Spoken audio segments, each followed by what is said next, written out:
fyrir, amen. Takk fyrir að bjóða mér að koma hingað og tala til ykkar. Yndisleg lofgjörðin, alveg yndisleg og svo stórkostlega. Ég þarf að vara hana Þorgerði við á glærunum. Yfirskriftin Guð veit hvað framundan. Það gott að stendur ekki Dögg veit hvað framundan, því að ég veit ekki alveg hvað framundan. Ræðan mín breyttist bara fyrir svona 10 mínútum. Þannig að ritningarstaðirnir, þessi ritningarstaður hann úr annarri konungabók, 7. kafla, við förum í 4. kaflan. Við ætlum að tala Elísa, en við ætlum að tala aðra sögu. Það heldur ekki þessi, nei. Ég veit ekkert hvers þetta leiðir okkur. Sjáu þið þetta? Já. Heyrðu, við skulum bara biðja. Jesús, ég þakka þér fyrir að þú ert hér. Ég býð þig velkomin. Og ég bið þess að dýrðin þín verði opinber hér í dag. Og ég þakka þér fyrir heilagur andi að þú ert hér. Ég þakka þér fyrir að þú ert komin til þess að mæta fólki hér í dag. Og ég þakka þér fyrir hvernig þú mætir okkur, jafnvel á einhvern hátt sem við báðum ekki eða við vissum ekki einu svona við þyrftum á að halda. Þú bara opnar kannski einhver löngu gleymd og grafin mál og þú læknar sár. Og ég þakka þér fyrir það, Drottinn. Takk fyrir að þú ert hér og ég bið enn og aftur megi dýrðin þín verða opinber í Jesú nafni. Amen. Bænaviku var að ljúka núna í dag eins og hann Árni kom inn á og ég var að hugsa oft þegar við vitnum eitthvað sem Guð hefur gert. Þá vitnum við höfum verið að biðja fyrir einhverju sérstöku og við fáum bænasvar af því að Jesús lifir. Og það er svo frábært að fá að vitna bara stórvirki Guðs í lífi okkar. En stundum gerir Guð hluti sem við báðum ekki og stundum gerir Guð hluti sem við höfum ekki einu svona hugmynd að við hefðum þörf fyrir. Það sem hefur verið að gerast svolítið í lífi mínu undanfarin ár að Guð talar oftar til mín í draumum. Og það geta verið viðvaranir og það geta verið áminningar og alls konar leiðsögn og huggun. Og aftur þá hefur hann varað mig við ef það hefur orðið einhver svona klemma eða árekstur í vinnunni eða það er eitthvað framundan, þá varar hann mig við. Einu sinni var ég í félagsskap þar sem kom upp svona ákveðin ágreiningur sem að búið að reyna að leysa aftur og hann einhvern veginn leystist ekki. Svo dreymir mig, ég sé bara mynd af einstaklingi, þetta var örstuttur draumur og í draumnum hét einstaklingurinn Gróa. Og fyrir ykkur sem eru að verða 100 ára eins og ég, þá þekkiði Gróa og Leiti. Gróa og Leiti var sögupersóna sem talaði illum fólk, hún kom af stað illindum, hún var svona undiróðurskona. Og þegar ég sá mynd af þessum einstaklingi og ég vissi alveg þessi einstaklingur hét ekki Gróa, þá hugsaði ég, ok, þarna liggur eitthvað og ég ákvað að segja frá þessu í þessum félagsskap þar sem ég var. Þá segi ég frá því hvað mér hefur dreymt. Án þess að nefna nein nöfn og ég nefndi aldrei nein nöfn, eða þú veist, ég sagði aldrei frá því hvaða einstaklingur þetta var. En það merkilega gerðist var að það voru miklu fleiri heldur en Gróa, innan gæsalappa, sem tóku þetta til sín. Þannig að þetta hreyfði við miklu fleirum. Og þetta hefur gerst aftur. Einu sinni var ég á vinnustað og mig dreymir að alveg svona hlussufluga, ég er ekki mikill skordýra áhuga maður, ég verð bara að játa það. Og það er einhver hlussufluga sem stingum í bakið. Og þetta bara svona örstuttur draumur. Ég finn ennþá sársaukan hvað þetta var vont. Og ég segi frá þessu. Og það verður bara uppi fótur og fyrir, ég segi bara að ég hafi verið stungin í bakið. Og þá eru sem sagt fleiri, þá kemur í ljós að það var eitthvað baktal, það var eitthvað í gangi. Þetta elska ég við Guð, þegar hann veit hvað er framundan, hann opinberar hlutina og það sem ég hef lært, það er að þegar mig dreymir svona drauma, þá bið ég, áður en ég legg af stað út í daginn, þá bið ég gegn djöflinum, ég bind allt Satans vald í Jesú nafni, ég bind allt illt, ég bind allan rópur, skiljiði, bara allt sem getur farið gegn okkur, af því að ritningin segir sérhvert vopn sem smíða verður gegn þér mun ekki verða sigurvænlegt og sérhverja tungu sem rís upp gegn þér skaltu kveða niður. Og svo stendur þetta hlutskipti þjóna drottins.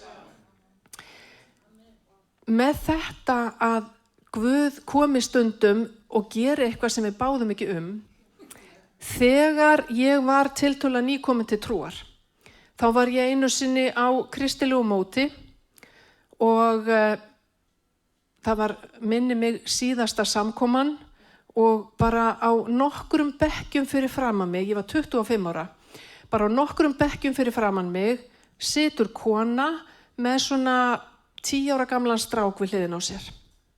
Bara samkoma eins og hér. Bara, þú veist, ég bara lofa Guð og þú veist, bara yndisleg samkoma og yndisleg nærvera. Svo allt í einu þá setur konan hendina svona yfir öxlina á stráknum. Bara ofsalega hlýlegt. Þá kemur þessi ofboðslegi sársauki upp í hjarta mínu og hugsunin sem bara kemur upp aldrei var haldið svona utan mig. Og sársaukin sem bara kom upp, hann kom mér svo óvart. Það sem hafði gerst var að ég var 9 ára eða 10 ára þegar foreldrar mínir skildu. Og þeim samdi alveg skelfilega, sko ekki bara fyrir skilnaðin heldur bara líka eftir hann. Og það var alls konar vesen í gangi. Mamma fór að drekka óhóflega og það var bara endalaust eitthvað drama.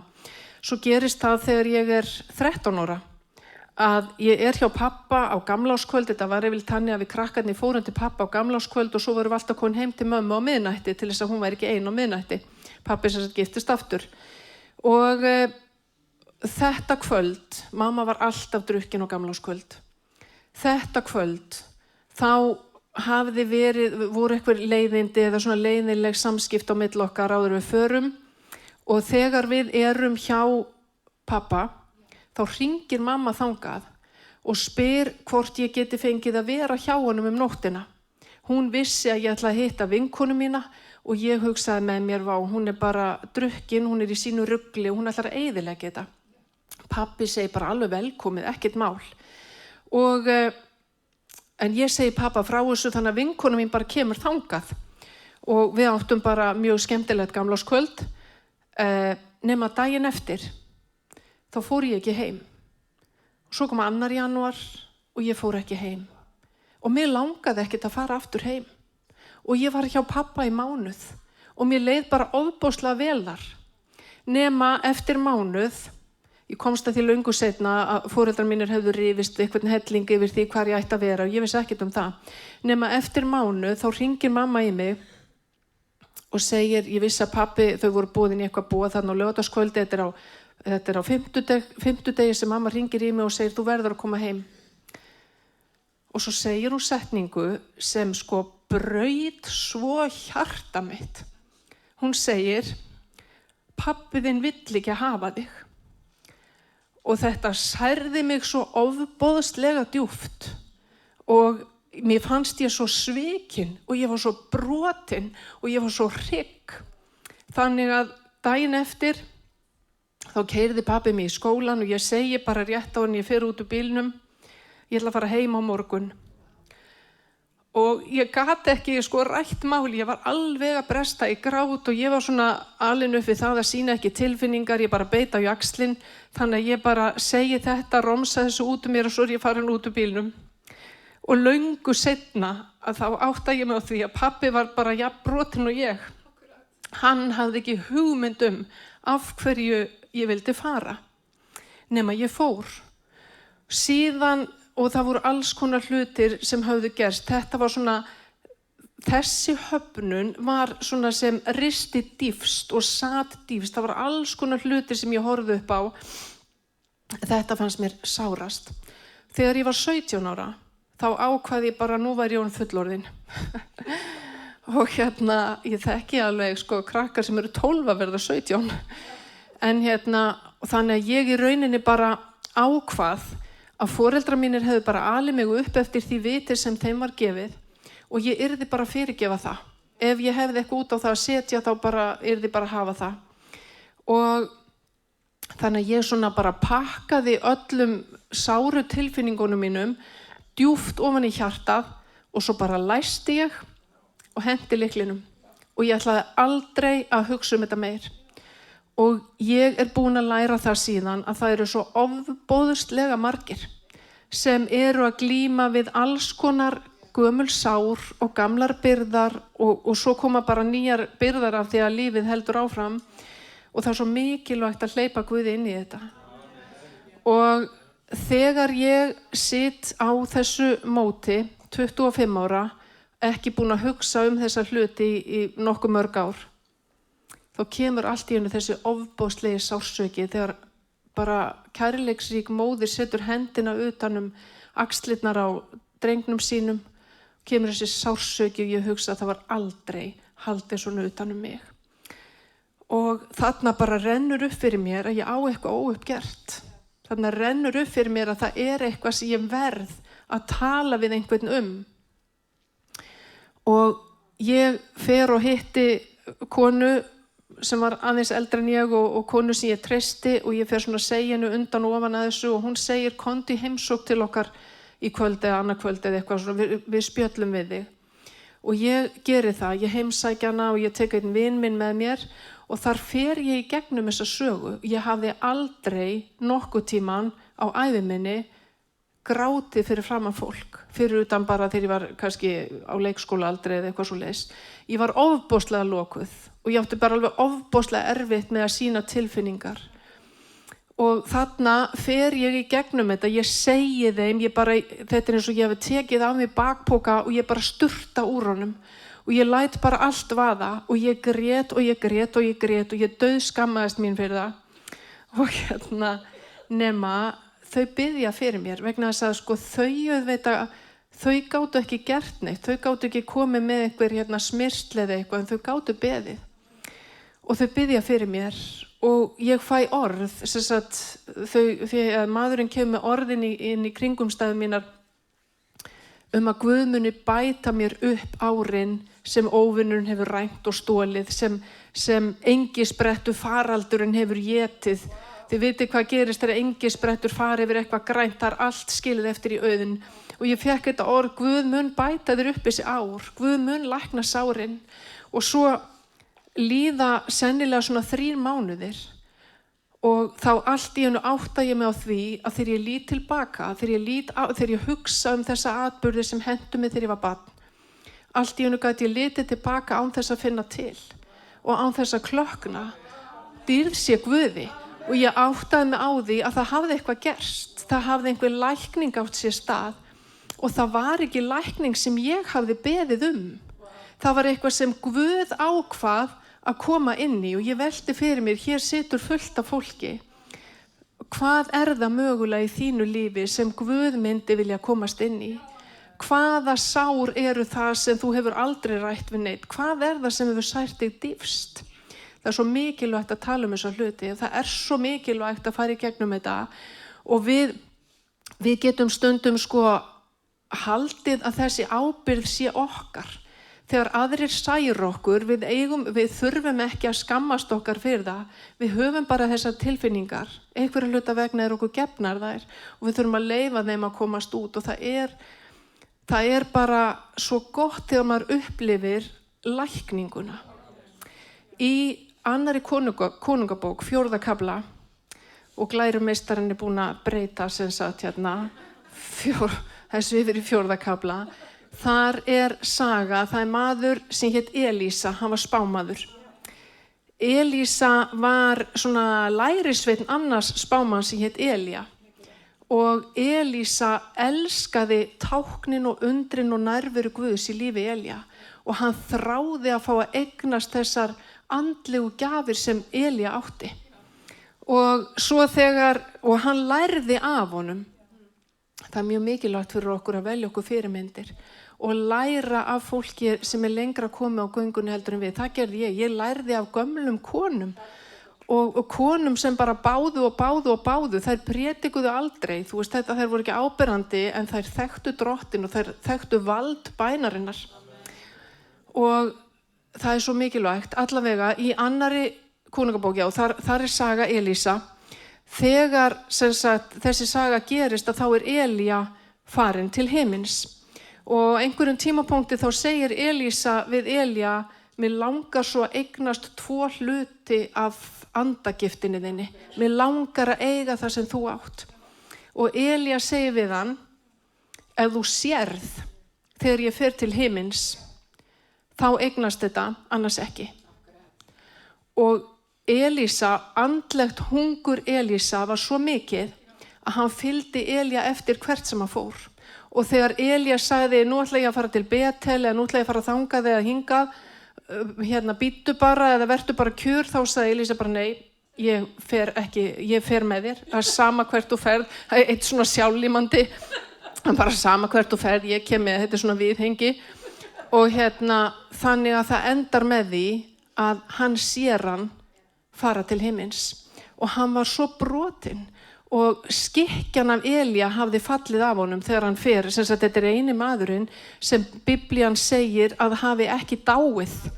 Hann fór til himins með eldlegum vagni og þetta eitthvað sem bara mjög erfitt að útskýra, maður reynir ekkert að skilja þetta. Allavega, Elísa tekur skikkjuna og lappar þarna að fljóti eða hvort það var Jórdan og slær svona skikkjunni og segir hvar nú Guð Elía? Því að hann áttaði sig á því að krafturinn var ekki frá Elía kominn, krafturinn var frá himni, krafturinn var frá Guði og þegar hann slær skikkjunni á vatnið þá skiptir það sér og hann getur gengið yfir fljótið. Einu sinni þegar Elísa á ferðalagi þá kemur hann í borg sem hét Súnem. Og þar fékk hann að borða hjá konu auðugri, konu sem bara, þetta hét nú í gamla daga kostgangari, fyrir ykkur sem þurfi að læra nýtt orð. Þá sem sagt kostgangarar voru þeir sem fengu að borða einhver staðar og borguðu fyrir það. Ég veit ekki hvort þetta núna bara svona, nú komið svo mikið að veitingastöðum. Þessar konur sem elduðu fyrir kostgangarana voru fyrirrennarar þeirra allavega. Hann borðar alltaf hjá þessari konu og einhver samskipti hljóta hafa átt sér stað á milli þeirra. Þannig einn daginn þá segir konan við manni sinn, ég held að þessi maður, þessi Elísa sem fer hjá okkur reglulega, ég held að þetta sé heilagur Guðs maður. Eigum við ekki að útbúa, í staðan fyrir hann komi bara á borði stöku sinnum, eigum við ekki bara útbúa fyrir hann lítið herbergi með rúmi og stól og lampa og leyfa honum bara að gista hjá okkur. Hvílík blessun að fá svona heilagan, fá bara heilagan Guðs mann inn á heimilið svona þegar hann fer framhjá og þau gera þetta. Og Elísa verður mjög þakklátur og Elísa segir við þjóninn sinn, viltu spurja konuna hvort hún þurfi að láta tala máli sínu við einhvern. Þú veist, eitthvað get ég hjálpað henni, get ég gert eitthvað fyrir hana? Og þannig að hann spyr konuna og segir svo við Elísa, þau eiga ekkert barn. Þannig að Elísa sennilega biður og drottinn talar til hans og Elísa segir, þú munt eignast barn, þú munt eignast son. Og það gerist, hún eignast son. Svo líða nokkur ár og þá strákurinn bara út á engi með pappa sínum þegar hann fær allt í hann alveg ofboðslegan höfuðverk. Og pappinn segir bara við einn vinnumannin, takt hann í fangi og hluftu með hann heim. Og hann gerir það. Og hann situr í fangi mömmu sinnar til hádegis og þá deyr drengurinn. Við erum að tala tíma þar sem voru engin sjúkrahús, það var ekkert hægt að hringja 112 og það var ekkert hægt að gera og drengurinn deyr og konan verður bara harmi slegin og sendir skilaboð til mannsins síns, vill fá einhvern vinnumann og með sér því að hún ætlar að fara að heimsækja þennan heilaga Guðsmann, þá var Elísa bara annar staðar. Og maðurinn hennar skilur ekkert í því af hverju hún ætlar að fara, en allt í lagi, hún fer og hún bara fer á fleygiferð. Og þegar hún kemur til Elísa, þá bara, hún hnígur niður fyrir fótum hans. Og Elísa segir, Elísa var spámaður og Guð hafði oft opinberað Elísa allt mögulegt. Þetta vissi hann ekki og það svo merkilegt þegar hann segir, þegar þjónn Elísa ætlar að ýta konunni frá honum, þá segir Elísa nei, láta hann að vera, hún harmþrungin og Guð hefur leynt mig hvers vegna. Þú veist, þó hann hafi verið spámaður, þá vissi hann ekki allt, Guð opinberaði ekki allt. Og hún segir við hann, bað ég barn? Þú veist, bað ég þennan dreng? Nei, ég bað ekki hann. Ég bara fékk hann og nú hann tekinn frá mér og þú verður að koma með mér.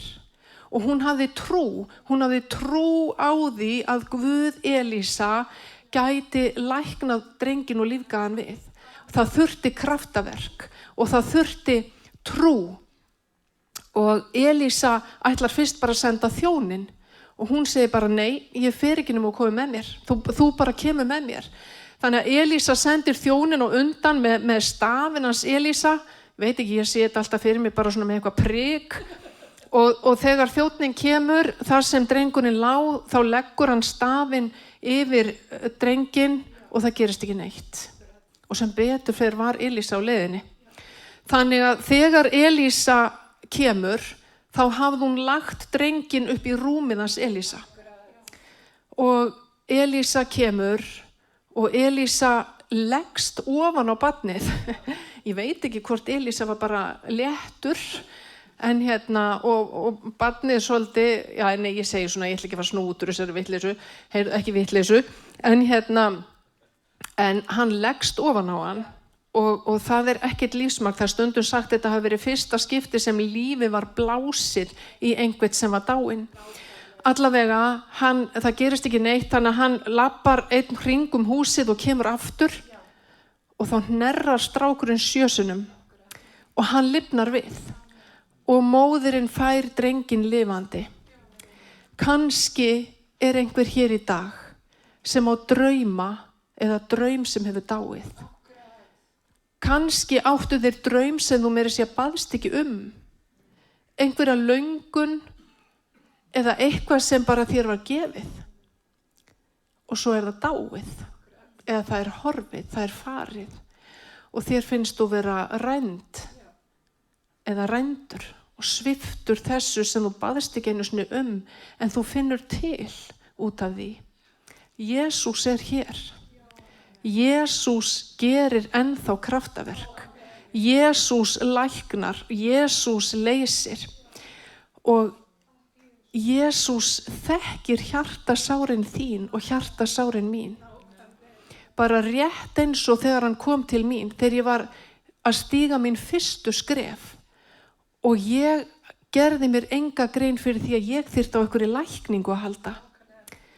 En Jesús kom og tók utan mig og sagði, ég þinn. Þegar Jesús dó á krossinum á Golgata, þá dó hann fyrir allar syndir okkar. Hann dó fyrir sjúkdóma okkar. Hann dó fyrir brostnar vonir. Hann dó fyrir sorgirnar. Og hann reis upp frá dauðum. Og hann hefur vald til þess að blása lífi í gömlu drauman okkar. Hann hefur vald til þess að brjóta á bak aftur vald óvinarins í lífi okkar. Og þegar einu sinni hnippir Jesús í Pétur, Jakob og Jóhannes. Þessi saga í 17. kafla Mattheusar og 9. kafla bæði Lúkasar og Markúsar. Þetta sagan af ummyndunarfjallinu fyrir ykkur sem þekkið þetta. Jesús segir einu sinni við Pétur, Jakob og Jóhannes, komið með mér upp á fjall. Þeir báðu ekki það. Jesús segir bara komið með mér. Við skulum biðja saman, við skulum vera einir saman, við þurfum bara á því að halda. Og ég velti fyrir mér, hvað gerir þú þegar Jesús hnippir í þig og segir, komdu afsíðis. Mér langar að tala við þig, ég á erindi við þig. Mér langar að komast inn í þitt líf. Og þeir fara upp á fjallið og þar sem þeir eru að biðja, þá allt í einu verða fötin sem Jesús í bara skínandi björt og það ský sem kemur yfir þá og þeim birtast Móse og Elía og þeir eru að tala við Jesú. Móse og Elía voru löngu horfnir á sjónarsviðinu þegar þetta en þeir eru að tala við Jesú og hvað eru þeir að tala? Þeir eru að tala krossfestinguna. Þeir eru að tala það stendur, þeir eru að tala burt fyrir Jesú sem hann átti að fullna í Jerúsalem. Hvað það annað en krossfestingin? Þeir vissu fyrirfram hvað var að fara að gerast í lífi Jesú. Þeir vissu hvaða þrengingar biðu hans og ég velti fyrir mér, ég var að hugsa þetta þegar þeir eru að tala við Jesú þetta. Ég veit ekki hvað þeir voru að segja eða hvað lærisveinarnir heyrðu, en ég einhvern veginn sé fyrir mér að þeir geti hafa sagt: Jesús, þú veist að Júdas Ískariot mun svíkja þig. Þú veist, Jesús, að þú verður handtekinn í Getsemani. Þú veist að það verður komið aftan að þér. Þú veist að þú verður handtekinn. Við viljum bara að þú vitir að við erum til staðar. Allur herskari himinsins veit af þessu og til staðar og það svo mikilvægt að þú haldir út. Það svo mikilvægt að þú vinnir sigur og við erum hér. Og þegar þú verður handtekinn, þá verður farið með þig í hús æðstaprestins og þú verður slegin og þú verður barinn og það verður hrækt á þig og það verður farið með þig fyrir öldungaráðið og það verður farið með þig til Pílatusar og Heródesar og aftur til Pílatusar. Og ég var að hugsa þetta og ég hugsaði: Jesús getur hafa sagt, ég veit ekki hvort ég bara mun hafa taumhald á tungu minni.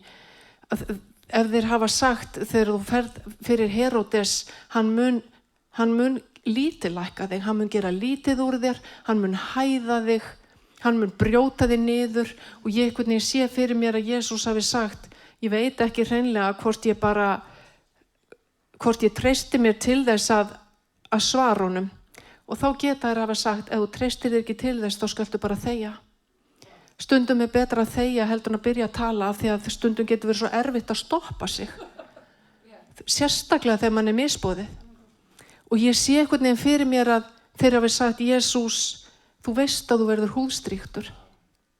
Þú þekkir svipuna, þú þekkir leðurólina með beingöddunum. Þú verður húðstrýktur 39 sinnum og blóðið mun flæða yfir allt. En það sigur í þessu blóði. Blóðið mun renna fyrir syndir mannkynsins. Blóðið verður aðgangurinn inn í himinin. Og ég sé fyrir mér að þeir hafi sagt: Jesús, þú munt ekki hafa kraft til þess að bera krossin upp á Golgata. Hann verður neyddur á herðar saklausum manni. Og þegar þú kemur á Golgata, þá verður krossfestur. Og allir lærisveinarnir nema Jóhannes munu flýja. En mamma þín, Jesús, mamma þín, hún mun fylgja þér allt til enda. Mamma þín mun fylgja þér að Golgata og hún mun vera til staðar alltaf. Og Jesús, þegar myrkrið verður sem mest og þegar þér finnst Guð hafa yfirgefið þig, mundu þá að við erum til staðar. Við fylgjumst með þér og við erum í liðinu þínu. Og þegar þú gefur upp andan, þá sigurinn unnin. Þá sigurinn á djöflinum unnin. Og þá á allt mannkynið sem vill fylgja þér eilíft líf. Og þú munt rísa upp frá dauðum. Þegar þeir gengu niður á fjallinu, þá ræddu lærisveinarnir sín á milli hvað væri að rísa upp frá dauðum. Þannig að þeir hafa talað krossfestinguna, þeir hafa talað upprisuna. Og þegar það kom ský yfir þá og þeir urðu rosalega hræddir og þeir hnigu niður þegar þeir heyra rödd úr skýinu sem segir: þetta er minn elskaði sonur, hlustiði á hann. Og þetta segir hann enn þann dag í dag. Hlustið á Jesú. Og hvað sagði Jesús? Hvaða fyrirmæli gaf hann okkur? Í fyrsta lagi, játaðu syndir þínar og snúðu baki við þeim.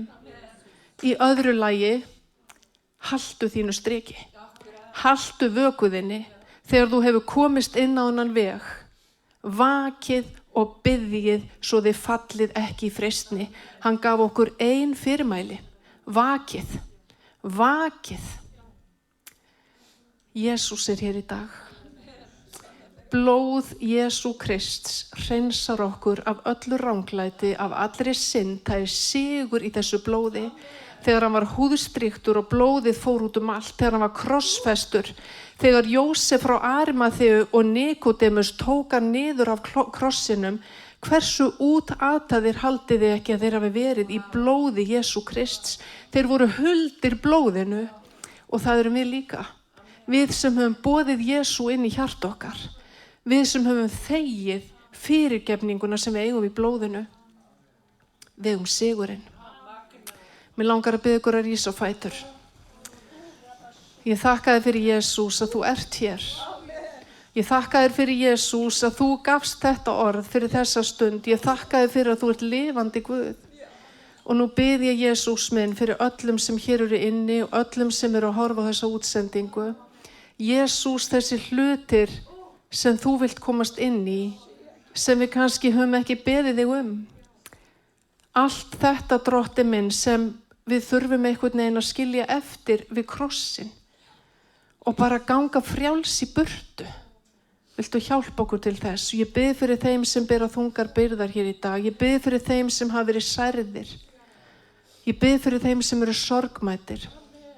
Og ég bið fyrir þeim, Drottinn minn, sem hafa upplifað höfnun.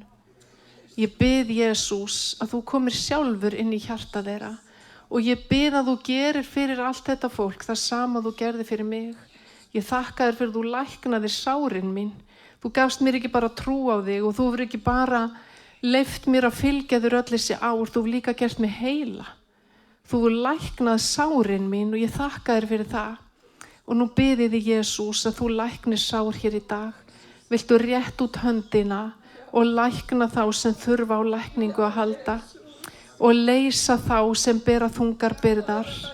Og ég bið Drottinn að þú blásir lífi í draumana sem hafa dáið. Ég bið Drottinn minn að barnið megi fæðast á ný.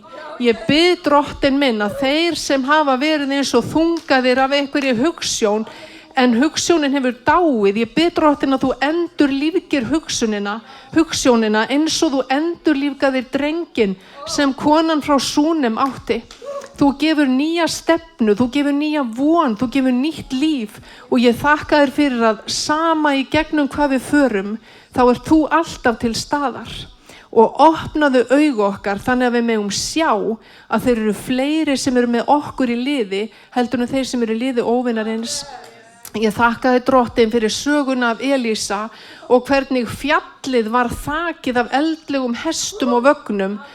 Og Elísa var sallarólegur þó að óvinirnir kæmu gegn honum því að hann vissi að þeir voru fleiri sem voru með honum heldur með óvininum. Og ég þakka þér fyrir Jesús að við sigurinn í blóði þínu og ég bið þess Drottinn minn að kirkjan þín megi rísa upp, hún megi halda vöku sinni og hún megi stíga fram í Jesú nafni. Ég þakka þér fyrir Drottinn að þú ert hér og þú er ekki sagt þitt síðasta orð í Jesú nafni.